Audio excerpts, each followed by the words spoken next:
High in Athens City Hall. The latest on a key vote tonight that could put the city council and city administration at odds. It's just another slap in the face, just like the past 10 years have been. A potential deal that could end Boeing workers' month-long strike. And in sports, the 100th meeting in the Battle of the Bricks has come and gone. Newswatch starts right now.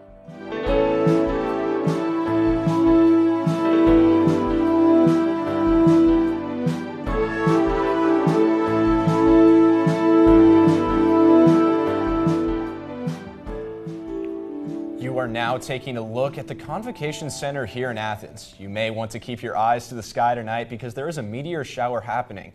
The American Meteor Society says the Orionid meteor shower is now active, with peak viewing times tonight that will continue through tomorrow. The meteor is known for its brightness and speed. Experts say that you can see up to 20 meteors an hour. Good evening, I'm Alex Imwali. And I'm Sullivan Beach. Welcome to Newswatch. Our weather forecaster Rachel Grant joins us tonight. Rachel, will we have clear skies in the area to see these meteor showers? Yes, we will. And tonight is really a good night for it because we're seeing these two high-pressure systems developing near us throughout today. And that's really helped us give us the sunshine, these clear skies, and this fair weather really all around.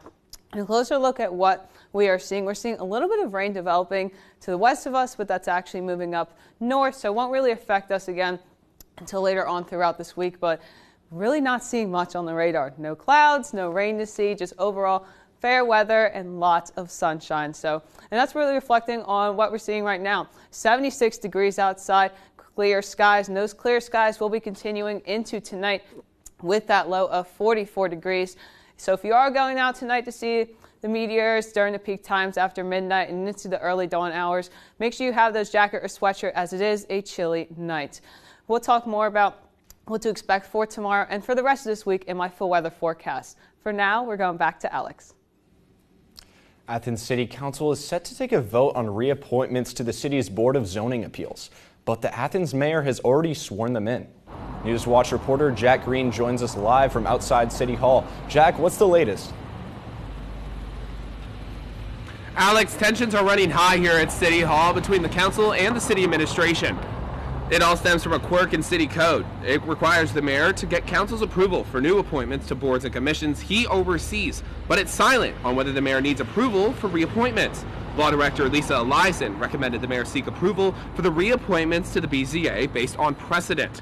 Mayor Steve Patterson disagreed with that opinion and instead went ahead and swore in both candidates to a 3-year term. Some council members are upset with the move, calling it autocratic. It's short and sweet for all of you. Since there is nothing in code, it is silent to whether I reappoint somebody. I have reappointed both members to the Board of Zoning Appeals. I think it is fair that we should have a say in what kind of person is best qualified, and after having seen what they've done, perhaps their reputation or their cooperation or lack thereof. If the council does not approve either reappointment, it is unclear what that means for the status of both board members. Reporting for Newswatch, I'm Jack Green, live in Athens. Won't be up till later in the meeting. Is there anything else that people should be on the lookout for? Yeah, Alex, that's right. It is going to be later on, but there are a number of key issues that will be up tonight. There are 2 ordinances that are up for the first time. First is an ordinance that would increase sewer rates by 3% at the start of 2025. City officials say the move is to help pay off for materials that have increased in price due to inflation. The other ordinance that's up for first reading would rebuild curb cuts at crosswalks across the city. Officials say this will help the city be more in line with the Americans with Disabilities Act. Thanks, Jack.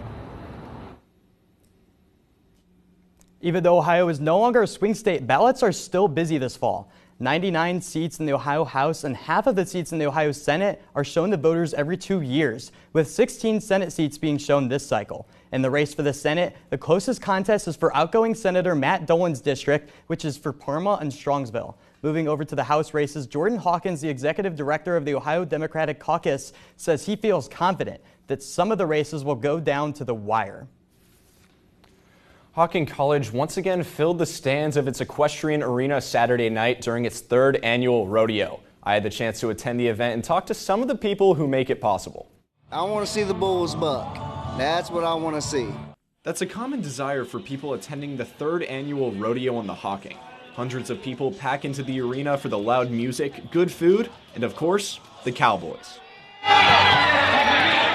The event, put on by Diamond J Rodeo Company, was the final competition of their 25-leg series that they call Truck Around and Find Out. Diamond J started the yearly rodeo back in 2022, shortly after Hocking College unveiled its new equestrian arena. They cut the ribbon on a Thursday night, and on Saturday night we put a rodeo on. So, I mean, we were the first event in here. 331. Levi Matthews was the announcer on Saturday night, but he also handles the work behind the scenes. Matthews says he started laying the groundwork for the rodeo all the way back in February. Around 70 participants from more than 5 states competed across various events: bareback, saddle bronc, steer wrestling, tie down, breakaway, team roping, barrels, and for the grand finale, bull riding. And even though it's a crowd favorite, the riders don't do it for the glory. At the end of the day, I mean, I'd be getting on bulls if it was just me and a couple friends at the house. The rodeo brings in a large crowd, and whether it's bull riding or the dancing dad competition, there's something for everyone. The idea of us serving our local community, that's what it's all about. So if we're able to bring family, community members all together in one space to have a fun evening together and celebrate an event like this, it's a win for everybody. And it's not just a good time for the audience. The winners of this year's rodeo also went home with a pair of boots and a prize belt buckle. Today marks the first day of the trial for former Columbus police officer in the killing of Andre Hill, an unarmed man. Officer Adam Coy, the Columbus Police Force, allegedly fatally shot Hill while responding to a neighbor's noise complaint. Coy was fired after the shooting and pleaded not guilty to a murder, reckless homicide, and related offenses. Police body camera footage showed Hill emerging from the garage of a friend's house holding up a cell phone in his left hand, his right hand not visible, seconds before he was fatally shot by Coy. Coy faces life in prison if convicted. The family of an Akron man fatally shot by police has agreed to a settlement with the city of Akron now. 25-year-old Jalen Walker was struck with 46 bullets at the traffic stop in Akron in June 2022. Authorities say he drove away from police and fired a round from his vehicle. Walker's family filed a lawsuit last year seeking $45 million in damages and alleging a quote, culture of violence and racism, end quote, in the Akron Police Department.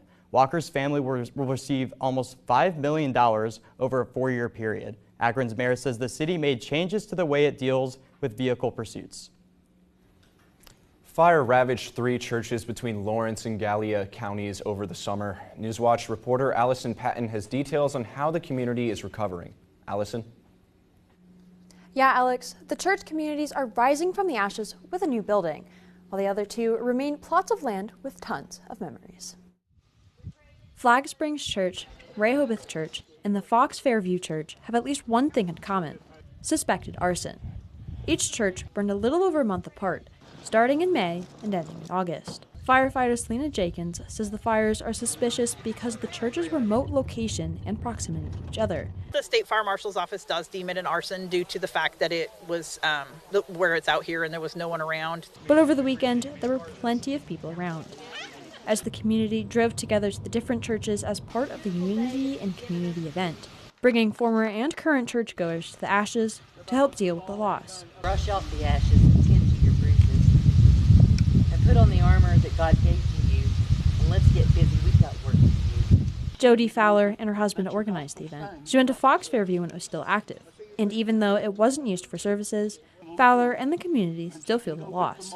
So does Jonna Lunsford and her family, who've been going to the Rehoboth Church for decades. She couldn't believe she saw the church burn on July 6th. I couldn't imagine someone doing that and that we'd able to come this far this quickly toward rebuilding. And the community has already raised about $130,000. And Lunsford says that could cover the rebuilding. Construction starts October 28th, and the community hopes to partially reopen in the winter. And while the community rebuilds the Rehoboth Church, authorities are looking for a suspect. The State Fire Marshal is offering a reward over $5,000 for information. If you have any details, you can give the number on your screen a call. More than a month after tens of thousands of Boeing workers walked out of Boeing, the strike now may be wrapping up with a tentative deal in sight. The International Association of Machinists shared the deal with its 33,000 striking members on Saturday. Officials say the contract would last for 4 years and increases wages by 35%. The deal also has a $7,000 signing bonus, an increase in company contributions to members' 401k plans. A vote is scheduled for Wednesday. And Vice President Kamala Harris is reaching out to undecided voters. Will her efforts pan out? And next, what the Biden administration is doing to make contraception more affordable. We're seeing some clear skies now, but will that continue into the weekend? Stay tuned to see my the forecast when Newswatch returns. That is beautiful. So much anticipation. My heart's beating. This is a breakthrough moment, and it won't be the last. The silverback is there to protect every single member of his family. These ice worlds are so unexpected and surprising. They were ambushed and shot in the back. This was quite a discovery for us. Wednesday on WOUB. Coral reefs. They are one of the most endangered habitats on Earth when it comes to climate change. But help is on the way. I'm Dr. M. Sanjan. Join us as we find ways to preserve our changing planet. We have the building blocks to rebuild that reef. To see science in action, absolutely amazing.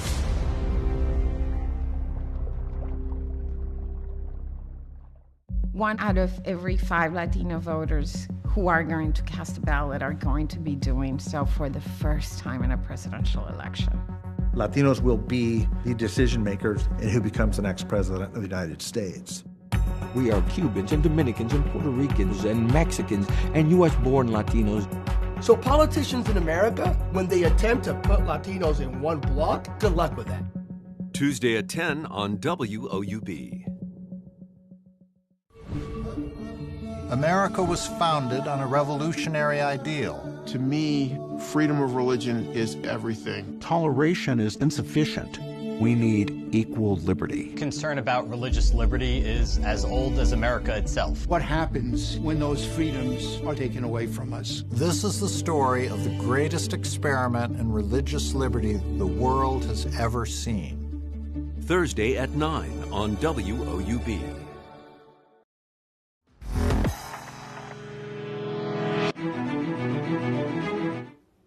Welcome back to Newswatch and happy Monday. We really had a wonderful day for weather. We saw a lot of these high pressure systems developing and shifting from the west toward the east coast. So we really had a wonderful day with all these clear skies, these drier conditions, and this fair weather really all around. And that's reflected on temps within the last 24 hours. So we ended last night on a more cooler note, maybe around the higher 30s, lower 40s, but going into this morning's commute, might have seen temps in the mid 40s, even the lower 50s, but we really jumped all the way up to the mid 70s just in a matter of a few hours. So more along the warmer side for fall, and that's really reflecting on what we're seeing right now.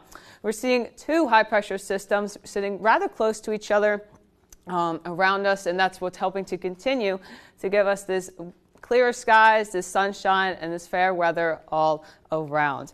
Today we had a high of 77 degrees in sunny skies, and these sunny skies these clear skies will be continuing into tonight with that low of 44 degrees, making it the perfect night to see the Orion and meteor showers. If you are going out tonight, make sure you have a jacket or a sweatshirt. It's definitely a chillier night, and especially if you're seeing the meteor shower, it's peak times between after midnight and the early hours before dawn. So you'll definitely need the jacket or sweatshirt for this chillier evening. But clear skies are expected going into tomorrow. High of 78 degrees, mostly sunny skies, maybe a cloud or 2 here or there, but mostly sunny all around. Here's a closer look at what we are expecting. So we're seeing this high pressure system shifting down to the south a little bit. That'll stay stationary for the next few days. We're going to look a little bit toward the west. We're seeing a little bit of rain along with 2 low pressure systems, and we're also seeing this cold front developing That'll influence us starting not really tomorrow, but going into Wednesday. Moving into tomorrow night, this high pressure system will be staying still, and these two low pressure systems will be shifting closer to us. And going into Wednesday, that's when we're seeing this cold front really moving closer, and that's when we'll be seeing the cool down going into Wednesday and Wednesday night. Here's our 3-day recap. 78 for our high tomorrow, mostly sunny skies. Really staying consistent going into Wednesday, but the Wednesday night, that's where we're going to see that cold front pass through. We really feel the difference. High of 62 for Thursday. Still lots of sunshine. As for Friday, to kick off the weekend, might see a couple of showers, high of 69. And as for Saturday, we won't be seeing any more rain, maybe a few clouds lingering from that, high of 68. And as for Sunday, might feel a little bit of a dip in temps, high of 64 for Sunday, and some clouds going into Monday with that high of 67. I hope you all have a lovely rest of your week and enjoy the sunshine and the meteor shower while it's here. For now, we're going back to Alex. Thanks, Rachel. Election Day is only 15 days away, and the pressure is on to reach undecided voters. Vice President Kamala Harris hit the campaign trail today with former Republican Representative Liz Cheney. The pair are off to campaign in key counties and swing states. The Harris campaign sees these appearances as a way to reach undecided and persuadable voters. Last week, Harris rallied alongside more than 100 Republicans who backed her candidacy. No matter your party, no matter who you voted for last time, there is a place for you in this campaign. Harris has her sights set on a specific group of voters, people who supported former U.S. Ambassador Nikki Haley. Haley endorsed Trump after dropping out of the presidential race despite criticizing him during her campaign. The Biden administration is proposing a significant expansion of contraception coverage under the Affordable Care Act. This will make over-the-counter contraceptives more easily accessible to the public. Some contraceptives covered by this act are Plan B, spermicide, and O-pill. Additionally, this new rule would eliminate the need for a prescription, as most contraceptives right now require them. The U.S. military is stumped over drone sightings. Joint Base Langley Eustis, located on the Virginia Peninsula, saw a series of drone intrusions into restricted airspace for 17 nights in a row last December. Langley's F-22s were moved to another base, and training exercises were paused to avoid potential collisions with the drones. Officials say the drones have not shown any hostile intent, but their purpose is still unknown. Unless they start flying down and looking in doorways and things like that, things you can't see from space, then that might be a concern. Then that might be an indicator they're planning to do something more serious. As of now, officials do not see these specific drones as a serious threat to national security, but they say unidentified air phenomena remain a concern. The company is changing its board chair for the 4th time in 3 years. Today, Disney announced Chairman Mark Parker will step down at the end of this year. Morgan Stanley CEO James Gorman will replace Parker starting in 2025. Who will be tasked with finding a replacement for Disney CEO Bob Iger? It is unclear what led to Parker's resignation. If your child wants to be a Girl Scout this year, you may end up paying more than double in membership fees. Girl Scouts of the USA is raising their membership prices by 160% over the next 2 years. The National Council voted to hike membership prices from $25 to $45 in 2026 and to $65 in 2027 to cover the rising costs. Membership dues are their largest source of revenue, generating about $38 million just last year. You may want to check your freezers for some frozen waffle products. Treehouse Foods is recalling more than 500 types of frozen waffles because of listeria concerns. These products were sold at Walmart, Target, H-E-B, and Aldi. These concerns come after listeria was found during a routine testing at a manufacturing facility. The FDA suggests to throw out recalled products or return them to the store for credit. NASA's SpaceX Crew 8 mission is delaying their return to Earth due to unfavorable weather conditions surrounding Florida. Mission managers are keeping a close watch on the situation and are scheduled to meet for a weather update tomorrow morning. Officials say better conditions could allow the ISS to undock earlier than Tuesday night. Still ahead, we're seeing some cold front, but won't that come through? More on that on my full weather forecast. Next in sports, the annual Battle of the Bricks matchup on the gridiron is in the books. Plus, Ohio field hockey faced off with Kent State in a thrilling overtime contest. Those stories and more when Newswatch returns. This year, Gridiron is back and better than ever with our 25th season. I'm your host, Haley Hollinger. And I'm your digital host, Donovan Varney. Throughout the week, make sure to tune into our Facebook, X, formerly Twitter, and YouTube for game preview segments on the pregame huddle. If you still can't get enough high school football, check out our Instagram and TikTok for more weekly content. And of course, we'll see you right here every Friday night at 11:30 p.m. because there's nothing better than Friday nights and Gridiron Glory.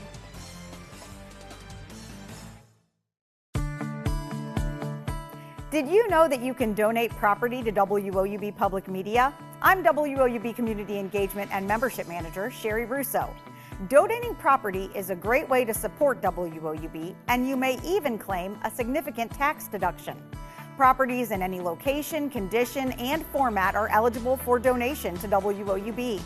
Back taxes, mortgage balances, and deferred maintenance do not prohibit your ability to donate. Our program covers all loans, liens, commissions, and closing costs, so long as there is equity in the property. If you have a land, residential, or commercial real estate asset that's unused or costing you money, consider giving back to the station you love by donating it to WOUB. And the process is easy. Go to WOUB.org and click the Support tab to learn about property donations, along with many other ways to support WOUB.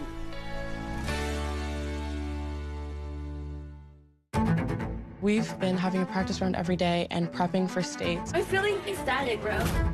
I go into competition mode and I really lock in. Mario has been MIA for about a month. I'm defending human rights, I'm defending abortion, I'm defending the rights of immigrants. I'm glad to be in his group, but we kind of butt heads. I think we have what it takes to win this thing.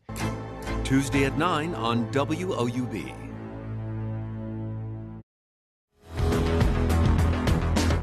Happy Monday, everyone. I'm Andrew Bowlby.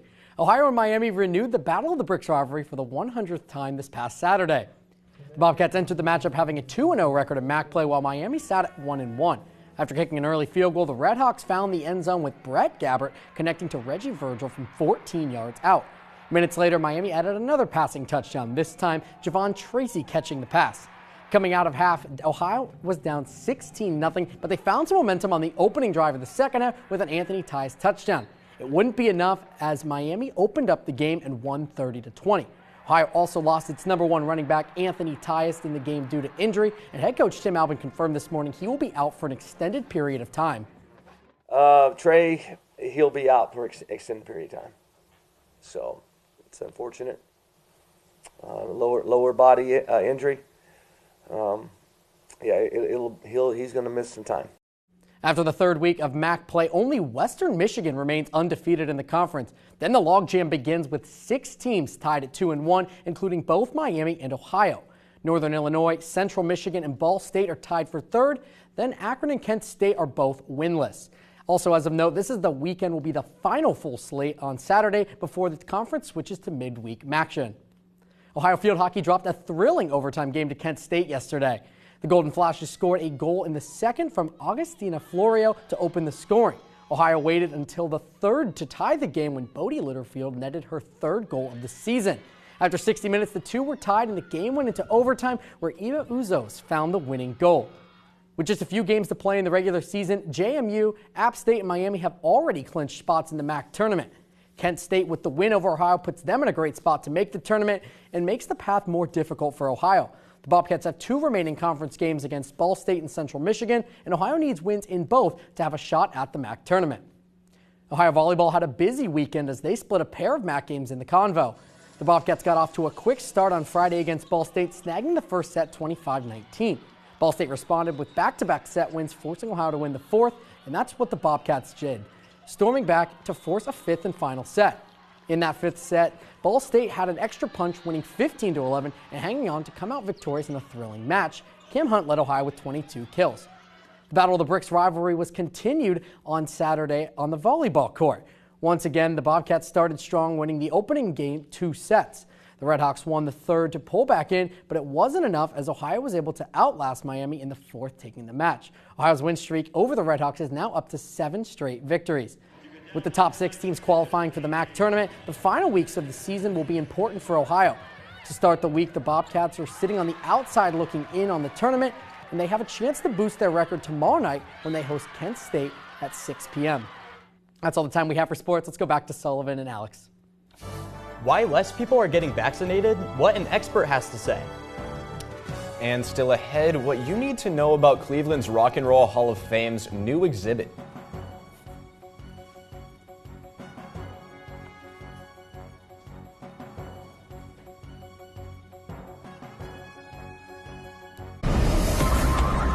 Tara Dunning was reported missing.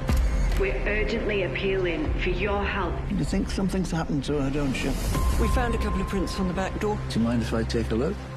Just try not to touch anything. I'm telling you, someone's taken off. We keep thinking you've got something to hide. Something's troubling her. So where the hell is she? Sunday at 8 on WOUB. On Masterpiece Mystery. No! It's my neighbor. I think someone's shot him. Mrs. Potts, I can't have you interfering. Judith Potts. Susie Harris. I'm Bex Starling, the vicar's wife. I'm trying to find out who killed my neighbor. And you've decided to have a little poke around. Every time I see you, there are more of you. We're not going to stop investigating, are we? You couldn't have just started a book club, could you? The Marlowe Murder Club, a new series on Masterpiece Mystery. Sunday at 9 on WOUB. For more than 70 years, WOUB Public Media has been the place where people in our region turn to learn how stories of the past ignite the imagination of the future. It's where information, entertainment, and education work together to inform, enlighten, and inspire generations. It's the place where the community gathers to hear and see our world in new and innovative ways. WOUB, the public media you trust that's worthy of your support. Making pennies on the dollar. A recent film school grad speeds through Tokyo on a delivery bike. 奨学金という名の借金もまだ1円も返していないのに俺は稼がなきゃいけない。お母さんも具合悪くなっちゃって。A comedic but sobering reflection on the inequities of the gig economy. Tokyo Uber Blues on POV. Tonight at 10 on WOUB.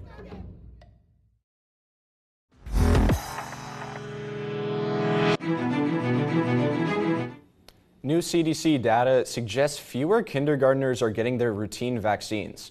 Dr. Jason Newland with Nationwide Children's Hospital says many infectious and preventable diseases aren't as prevalent anymore thanks to routine vaccines, but some are making a comeback. For example, this year alone, a total of 269 measles cases have been reported in more than 30 U.S. states, with 88% of those patients being unvaccinated. Maintaining our vaccine rates, whether it's measles, whether it's pertussis, whether it's influenza, whether it's COVID, will make our society and our most vulnerable healthy and our future healthy. The CDC report also says the vaccine exemption rate has increased from last year as well. Well, I don't know about you guys, but after that story, I'm kind of ready to party this weekend at the block party. I don't know what the weather's supposed to look like this weekend, Rachel. It's going to be looking really nice, really along the cooler side, not really in the 70s, more along the 60s, maybe seeing some showers Friday, but definitely not during the block party. Yeah, that's good. That's good. Thank goodness. And we'll be seeing for tomorrow going into Wednesday, more along the 70s, as well as lots of sunshine to see, but we might see some rain again on Friday, just a little bit, like not by much though. All right, I mean, that sounds good since I'm wearing a jacket for my costume, so if there is rain, I'll be prepared for that. Yeah. Oh, that's great. Okay, that does it for our broadcast this evening. For Jack Green and Rachel Grant, I'm Alex and Wally. Thank you so much for watching.